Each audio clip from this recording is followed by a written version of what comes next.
Primera de Corintios 2:12.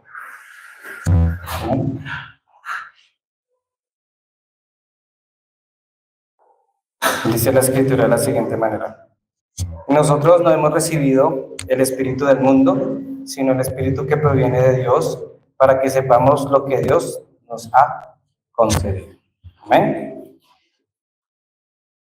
Ese es el texto que nosotros vamos a utilizar en esta manera. Bien.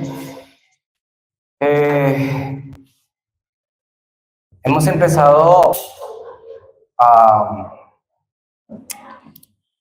con el mensaje básico de hace 8 días y veíamos precisamente el problema espiritual y en dónde la raíz de este problema espiritual.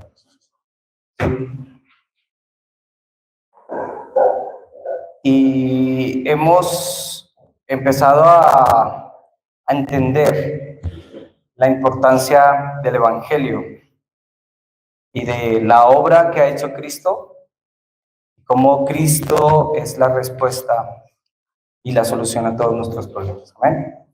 Es importante que nosotros hoy tengamos claridad en el primer mensaje que vimos, en el mensaje básico. Bien, hoy vamos a continuar y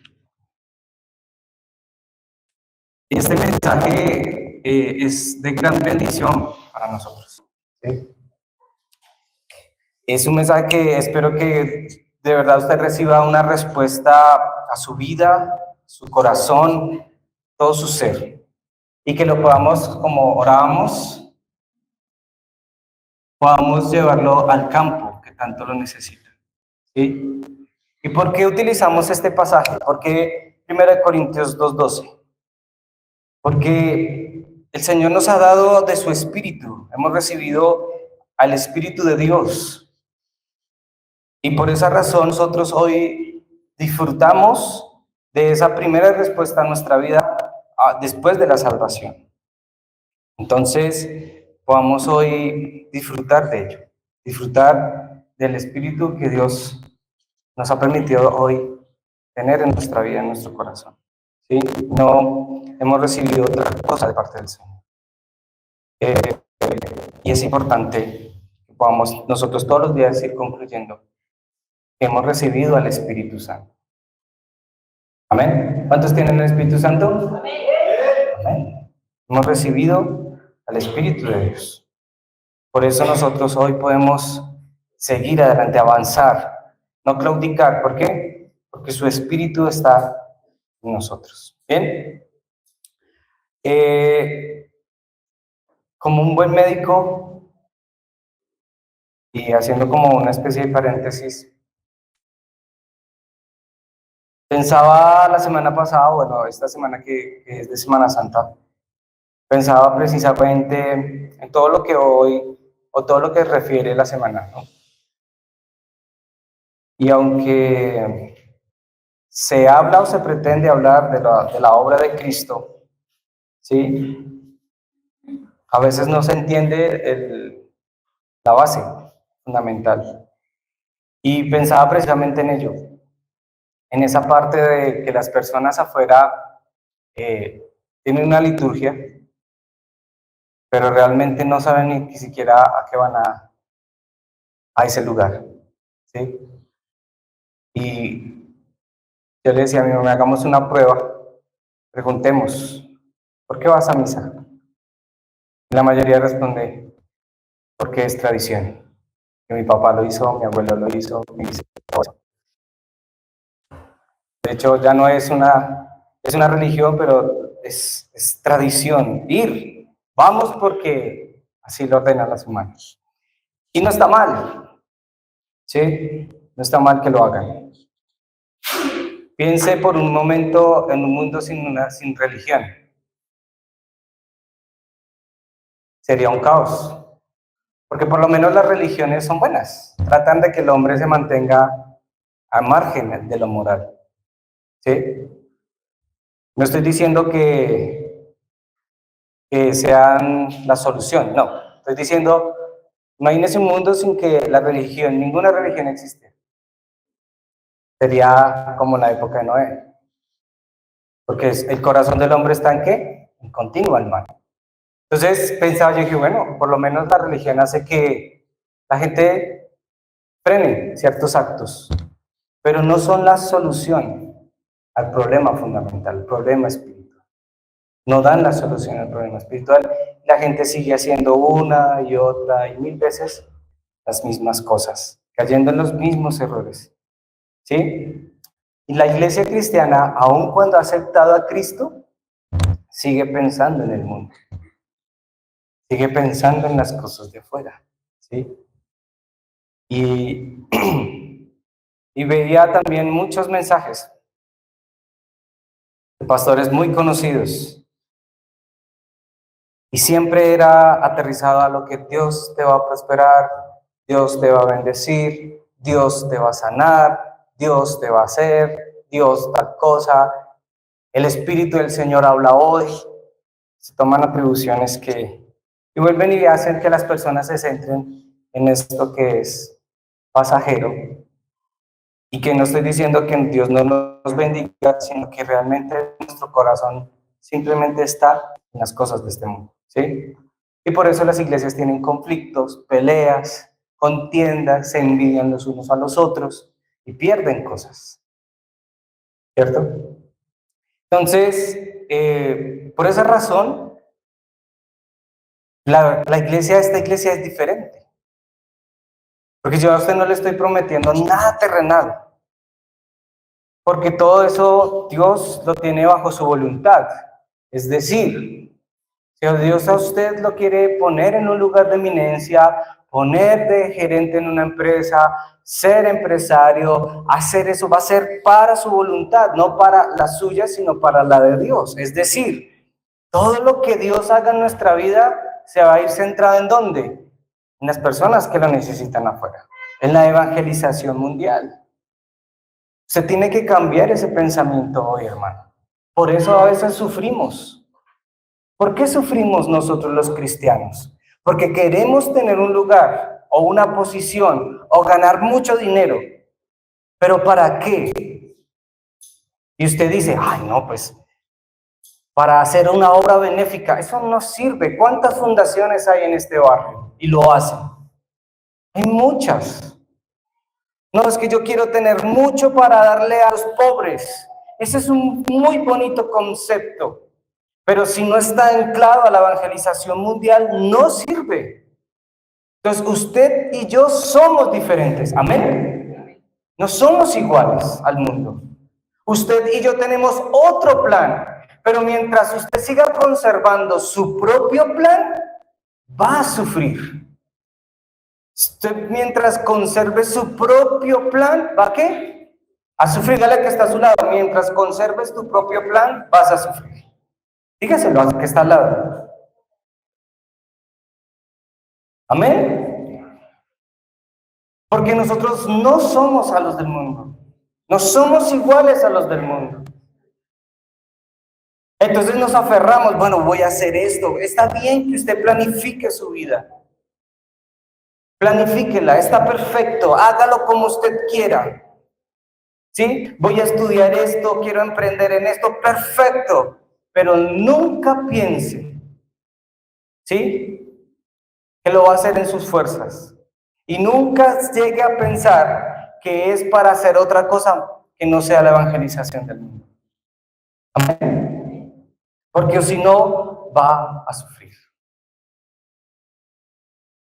Entonces, yo hoy le digo con amor, se lo digo con amor, de verdad, entendamos hoy ese principio.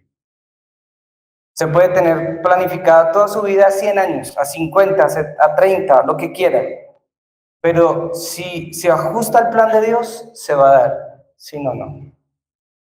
Por eso todos los días oramos para encontrar la guía de su Espíritu Santo. ¿Bien? Yo lo digo por experiencia propia. Yo tenía muchas otras metas en mi vida, otros anhelos, quería hacer 1000 cosas, pero yo entendí, yo no soy igual. al mundo. Ya entendí que Dios me llamó para llevar este mensaje.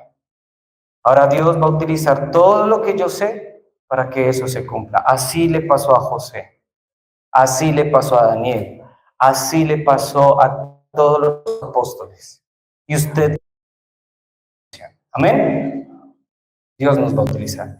Por eso yo les decía, usted es la persona más importante. Amén. Usted es la persona más importante que tiene esta iglesia. Es la persona más importante para Dios. Usted es la persona más importante. ¿Por qué? Porque en su corazón está el mensaje más importante que salva al mundo. Y eso es más importante. Amén. Usted tiene el mensaje más importante. Con ese mensaje usted va a salvar al mundo. Con ese mensaje usted va a salvar al presidente de la República. Con ese mensaje usted va a salvar a empresarios, políticos, profesionales. Con ese mensaje, no con su profesión. No con otra cosa, sino con el mensaje de ¿qué? De que Jesús es el Cristo. ¿Amén?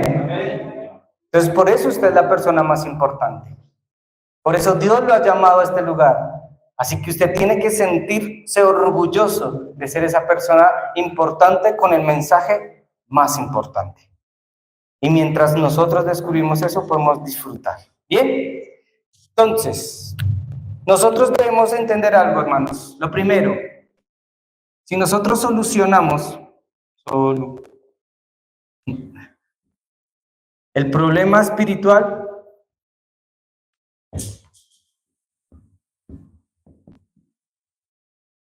lo solucionamos todo, amén.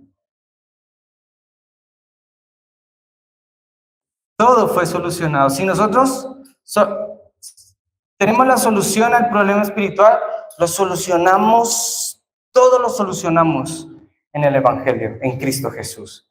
¿Por qué? Porque recuerde que nosotros somos hombres y mujeres.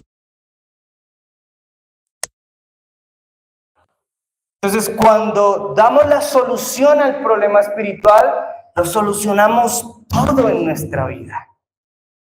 No es que se haya solucionado una parte, no es que se haya solucionado un pequeño aspecto de nuestra vida, no, se solucionó todo en nosotros. Porque cuando usted aceptó a Cristo, cuando yo acepté a Cristo, se solucionó todo el problema espiritual en mi vida. Por eso cantamos, somos libres, ¿no? Somos del Señor, somos siervos del Señor. ¿Por qué? Porque ese problema espiritual que teníamos nosotros fue solucionado completamente. Esto lo desconoce afuera de la iglesia. La iglesia cree que solo Jesús solucionó algo parcial. El resto usted tiene que hacerlo para solucionarlo. No. Solucionó todo en nuestra vida. Y si Cristo lo solucionó todo, entonces debemos disfrutar de ese todo. Cristo solucionó todos nuestros problemas en la cruz del Calvario. Todas nuestras angustias, todo nuestro dolor, todo nuestro fracaso fue solucionado en Cristo Jesús. Y usted tiene que hoy entenderlo.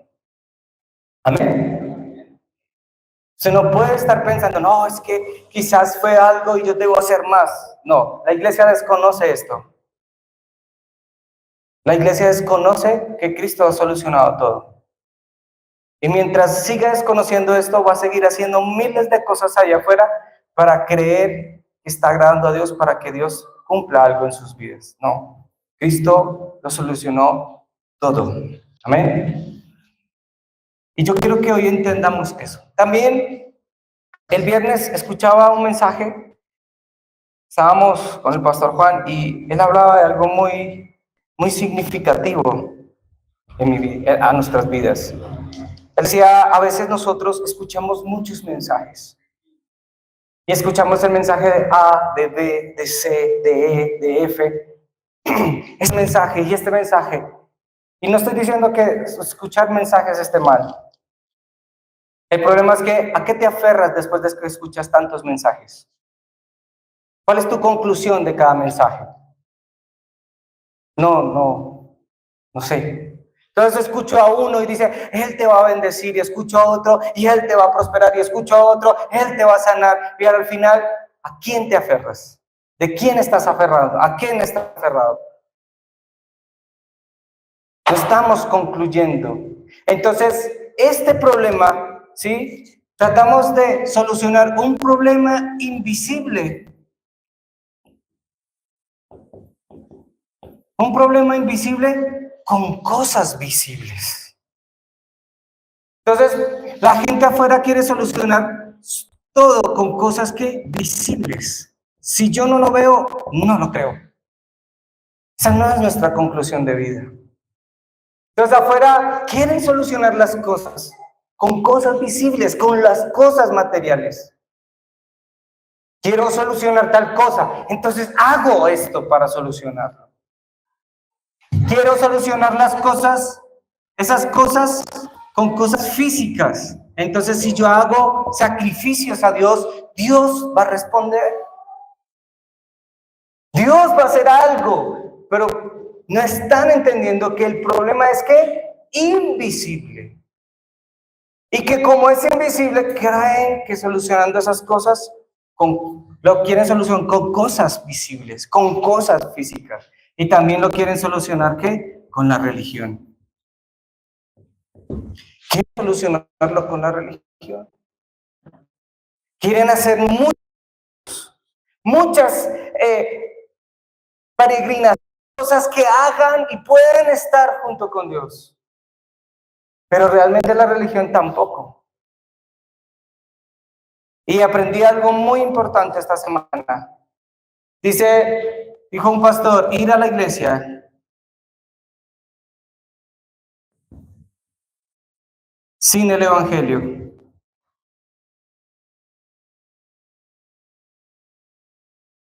es una religión. Es vivir una religión. Es decir, yo puedo venir acá, pero cumplir un acto, no entender el principio de lo que Cristo ha hecho por mí, la gratitud. Y a veces venimos a la iglesia sin el evangelio. Y hay gente que viene a la iglesia sin evangelio. Y el segundo mensaje tiene que ver con esto. Nosotros no solucionamos las cosas invisibles con cosas físicas. No crea que porque usted asiste a la iglesia, Dios va a obrar más que usted, que como si no fuera. No, está asistiendo usted a una iglesia sin evangelio. Es que yo voy porque necesito cumplir. Estás viviendo un evangelio. Pues, perdón, estás viviendo estás yendo a la iglesia sin el evangelio. Estás viviendo una religión. Entonces tengo que empezar a entender que nosotros estamos aquí viniendo a la iglesia, pero en algunas ocasiones, ¿qué pasa? Lo estamos haciendo sin el evangelio. Por cumplir un requisito. Porque ya estamos acostumbrados a hacerlo. Y eso hay que quitarlo de la mente de las personas allá afuera. Las personas allá afuera tienen que ver que la iglesia, mire, yo escucho muchas cosas, pero la gente afuera piensa que la iglesia es un negocio. La gente afuera piensa que la iglesia es un lugar donde cultivan borregos. Pero ellos no han entendido que el principio de la iglesia, el culto a Dios, fue con la razón con la cual Dios nos creó a nosotros. ¿Pero por qué piensan de esa manera? Porque ellos no saben del problema espiritual. Por eso ellos no se acercan a una iglesia. No tienen la necesidad de hacerlo. Yo no voy a la iglesia. Pregúntele, haga una encuesta afuera. Yo creo a Dios a mi manera, dicen muchos. Pero no es a su manera, es como Dios lo planteó en la Escritura. Amén. Entonces yo tengo que entender que estas personas allá afuera van a seguir aquí. Y la iglesia va a seguir predicando de cosas visibles, físicas, que lamentablemente no solucionan el problema espiritual. Y seguimos predicando y siguen. Yo miraba toda esta semana, miraba personas, predicadores, y solo era eso. Todos los mensajes se centraban en las cosas visibles. Y Dios me dice, y el Espíritu del Señor me dice hoy, y tomaban el nombre del Señor en vano. Y en el nombre del Señor hoy me dice que te diga, y esas cosas es tomar el nombre de Dios en vano. Porque la Biblia me acaba de decir que nosotros no hemos recibido el espíritu del mundo, sino que el Espíritu que proviene de Dios para que sepamos lo que Dios nos ha concedido. Es decir, es el Espíritu Santo el que nos revela qué cosas ya tenemos, no que vamos a tener, las que ya hemos recibido. Pero la gente sigue asistiendo a una iglesia por las cosas físicas, visibles, no por la razón. Entonces nosotros tenemos que tener cuidado con eso. Por eso, hermano, solo la Escritura. Por eso Martín Lutero habló de solo Escritura, sola gracia. Amén. Y es lo segundo, que nosotros hemos recibido todo, ¿por qué? Por gracia. Todo lo recibimos por gracia. ¿Sí? En Génesis capítulo 3, del versículo 3 y 4, habla de que Satanás separó al hombre de Dios. Y volvemos al fundamento, ¿no? El engaño. Este Génesis 3 es reemplazado ¿por quién? Por Génesis capítulo 3, 15, que la simiente de la mujer iba a ¿qué? A aplastar a Satanás. Este es el principio del Evangelio. El principio del Evangelio es Génesis 3:15, que iban a derrotar a Satanás. Pero Génesis 3, del 3:4 habla del engaño de Satanás.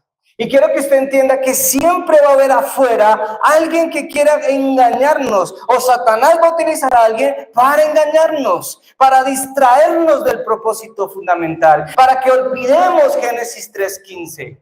Por eso las personas que están en adicciones, por eso las personas que están sumergidas en el alcoholismo, en la drogadicción, en la pornografía, siempre Satanás va a poner personas ¿con qué? Con el mismo aspecto. ¿Para qué? Para que vivan engañadas. Va a utilizar siempre personas, amigos. Por eso a veces uno tiene que cambiar esas personas que están a nuestro alrededor, porque esas personas van a ser utilizadas por Satanás para que perdamos esa dirección del evangelio primario, esa dirección de Génesis 3:15. Porque Satanás lo hizo, utilizó una serpiente. Lo vimos nosotros ahí en el Edén. Entonces nosotros tenemos que tener cuidado de no caer en el engaño de Satanás, de no caer en Génesis 3, sino disfrutar de Génesis 3:15. Recuerde que esto es gracia, recibimos una gracia de parte del Señor. Usted y yo no podíamos hacer nada. Usted y yo no tuvimos la culpa de Génesis 3, del 3 y 4. No estábamos ahí. Y como no estábamos ahí, nosotros no tenemos la culpa. Pero Satanás seguirá utilizando el engaño. Nosotros debemos cimentar nuestra vida de fe en Génesis 3:15. Mientras nosotros no entendamos la estrategia de Satanás, seguiremos cayendo una y otra vez, aun cuando hemos recibido todo. ¿Por qué? Por gracia. Usted recibió todo por gracia. Romanos 5:8, más Dios muestra su amor para con nosotros, en que aun siendo pecadores, Cristo murió por nosotros. Es decir, Dios envió a Cristo por salvación, por nuestra salvación, porque usted y yo no podíamos ser salvos, pero fue Él, a través de su gracia, que envió a su Hijo para que fuéramos salvos. Y Juan 5:24 dice que hemos pasado de muerte a vida, porque nosotros, vuelvo y le digo, no teníamos cómo solucionar ese problema fundamental. Y en Juan 1:12 nos hicimos sus hijos y pasamos a ser los hijos de Dios. Y en Romanos 10, del 9 al 10, dice que el que cree y confiesa, el que cree en su corazón y lo confiesa con su boca, ha recibido ¿qué? La salvación. Es decir, es por fe, por creer. Esto es gracia, hermanos. Es la gracia del Señor. Usted y yo recibimos esto por gracia, no porque seamos perfectos, no porque seamos las mejores personas, no porque tengamos las mejores profesiones, no porque hayamos recibido algo, no. Nosotros no podíamos, estábamos invalidados para salvarnos. No teníamos cómo. Entendamos que fue gracia. Fue la gracia de Dios en nuestra vida. Recibimos esto por gracia, porque no podíamos hacerlo. Entiéndalo, no podíamos hacerlo. Es gracia. Siempre va a ser ¿qué? La gracia de Dios. Yo quiero ser reiterativo en la gracia. Hace poco escuché algo y yo dentro de mí sentí un poco de mal genio, ¿sí? Porque cuando tú no entiendes qué es gracia, te vuelves como el hijo mayor de la parábola del hijo pródigo. No aceptas que tengan oportunidades las personas. Y escuché que decía, es que esta iglesia permite el pecado. Al principio yo, no sé, o sea, permitir el pecado, ¿qué es permitir el pecado? Es que en esa iglesia permiten el pecado. En esa iglesia pueden pecar todos como quieran. Pero, ¿en qué momento yo les di a ustedes absolución? Me volví como la iglesia católica, los absolvó cada domingo para que pequen durante toda la semana. No entendí. ¿Quién se atreve a decir semejante cosa? Claro, cuando yo escuché eso me dio de verdad al genio, pero cuando yo vi y entendí que todo es gracia, pues claro, yo tengo que recibir al pecador. Aquí sí se acepta pecadores. Amén. Porque pues es la gracia los que los salva. Amén. No es la iglesia, no es yo. Es Cristo quien salva. Amén. Cuando usted escuche un comentario de ese hermano, párelo. ¿Por qué dices eso? ¿Qué estás hablando así? ¿Por qué estás diciendo que aquí se admite el pecado? Y a veces uno se pone a pensar eso y digo, eso no es verdad. Porque el que no entiende las gracias es como el hijo mayor. ¿Qué le dijo el hijo mayor al papá? ¿Por qué lo recibes? ¿Por qué le das un anillo? ¿Por qué le das un vestido? ¿Por qué matas un cordero? A mí no me matas nada. Yo siempre he estado contigo. Yo siempre he estado a tu lado. Yo nunca te he defraudado. ¿Qué le responde el papá? Pero todo lo has tenido. ¿Por qué no haces eso? ¿Por qué no vas y matas un cordero, te pones un anillo, te vistes bien bonito? O sea, siempre has estado conmigo. Este que estuvo muerto, ¿qué? Ha resucitado. Amén. ¿Eso es gracia o no es gracia? Usted se va a equivocar muchas veces. Hasta que Cristo venga. Se va a arguir todos los días de su vida. Amén. Yo no voy a estar ahí. Yo no puedo ser policía de nadie. Entonces me tendría que ir allá con Daniela, con Kevin, estar allá todos los días a ver qué hacen. Y después una semana con ellos, después me voy una semana con Mónica, después me voy una semana con Fabián y Sara, después una semana con Steven, a ver qué hace la iglesia. No. Fin de año ya estaría loco con todo lo que ustedes hacen y deshacen. ¿Ven? Es gracia.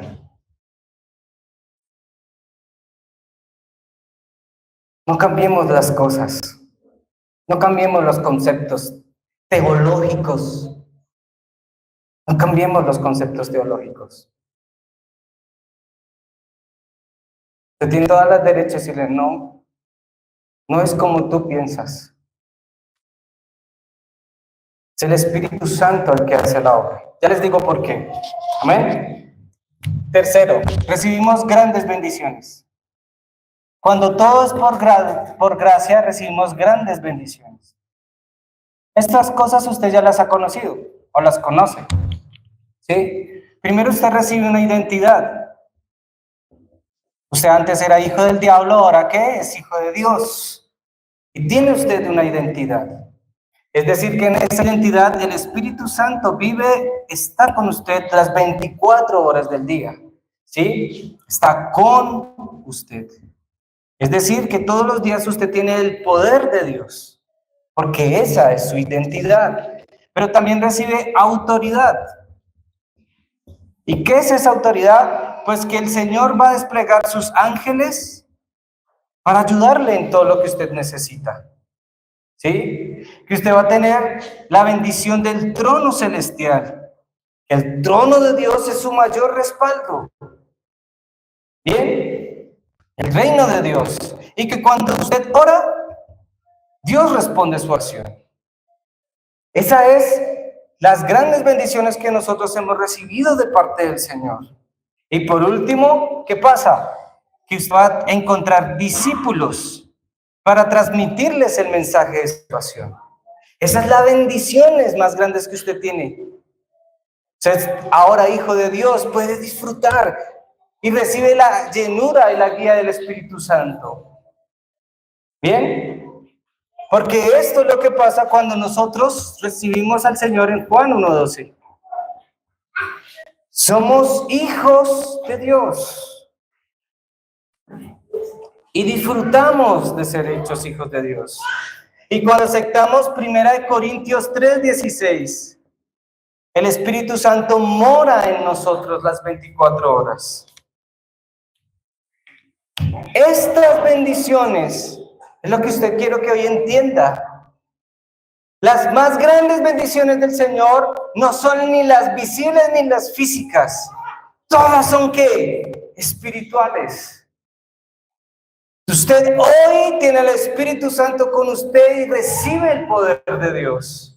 Y en su autoridad los ángeles y el respaldo del trono y el respaldo de su oración, Dios está ahí siempre respondiendo todo lo que usted ora al Señor. Porque usted es hijo de Dios y porque usted tiene ahora morada del Espíritu Santo. Y quiero que también entienda eso. Yo hoy le quiero preguntar, hermano, donde hoy entre el presidente de la República, sin importar en qué lugar entre, ese lugar no se vuelve la casa presidencial. Si el presidente de la República está en el Palacio, la Casa de Nariño, ¿es qué? Es la casa presidencial. ¿Por qué? Porque está el presidente. Pero si ese presidente entra a la casa más humilde, a la casa más sencilla, a la casa que no tiene ningún lujo, ¿no se vuelve la casa presidencial? ¿Por qué? Porque ahí está el presidente, ¿cierto? Lo mismo pasa cuando el Señor entra en su vida. Puede que Dios lo haya encontrado a usted en la época más perfecta, en que usted nunca se equivocó, perfecto.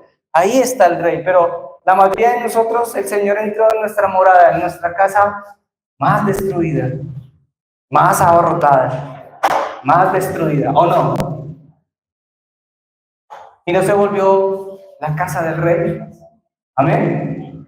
¿Y quién se va a encargar de arreglarla para que viva ese Rey? El Rey. Por eso es gracia. Dios no está esperando a que usted sea perfecto para Él vivir con usted. Porque eso no, así no funciona el Señor. Así como Dios nos encontró, decidió que morar en nosotros. E irnos perfeccionando poco a poco hasta el día de Jesucristo. Y usted tiene que entender eso. Estábamos afuera destruidos, arruinados, en fracaso, con dolor. Y en esa casa decidió morar ¿quién? El Espíritu Santo. Y porque mora el Espíritu Santo en nosotros, ahora ahí vive el Rey. Vive el sacerdote, vive el profeta. Y Él se va a encargar de arreglar esa casa. No soy yo, es el Espíritu Santo. Amén. Yo concluyo con lo siguiente. Hay tres maneras en que el Señor puede responderte hoy. ¿Sí? Hay tres maneras en que Dios puede responderte en tu vida.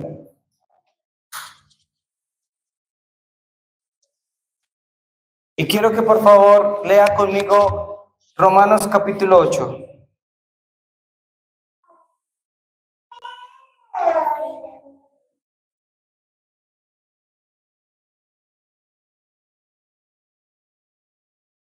(26 y 28).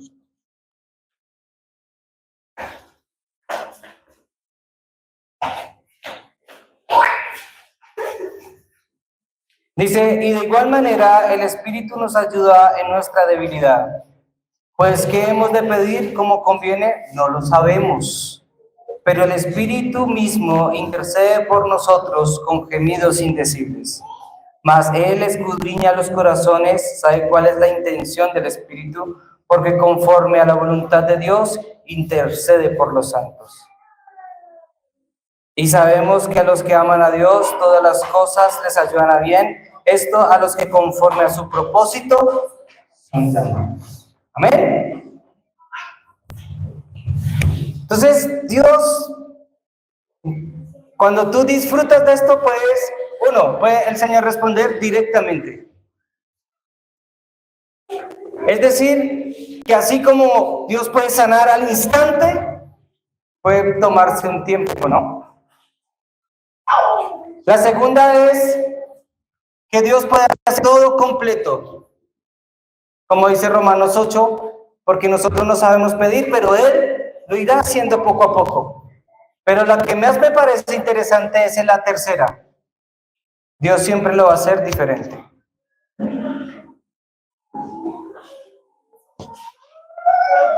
Y a veces uno dice, ay, es por aquí la respuesta. No, es totalmente diferente la respuesta a la que usted espera.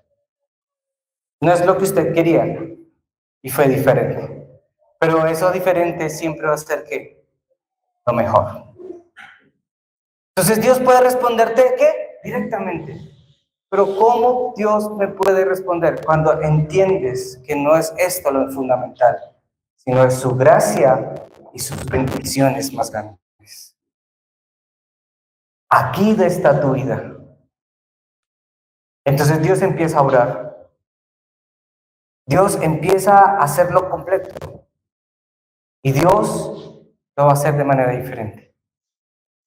Por eso la sanidad es algo fundamental en nuestra iglesia. Yo creo que Dios nos sana.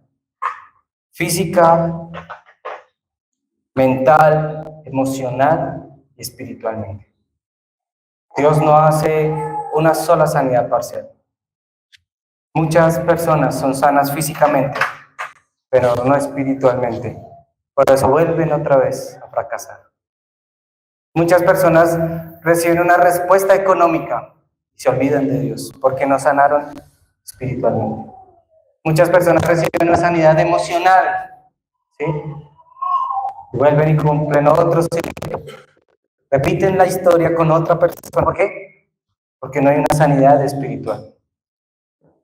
Dios sana primero nuestra vida espiritual, después nuestra vida emocional y mental, también nuestra vida ¿qué? Física. Se ve en nuestro exterior. Entonces, en esta mañana yo quiero que ustedes entiendan que el problema fundamental ya fue solucionado en su vida. ¿Cuánto lo creen? Segundo, que es autoridad. Y que esa identidad y esa autoridad ahora nos da la seguridad de que cuando yo oro, el Señor va a responder. Pero téngalo por seguro, que siempre nos va a dar algo diferente, no lo que esperamos. Siempre nos va a dar algo que hasta de verdad nos va a sorprender. Amén.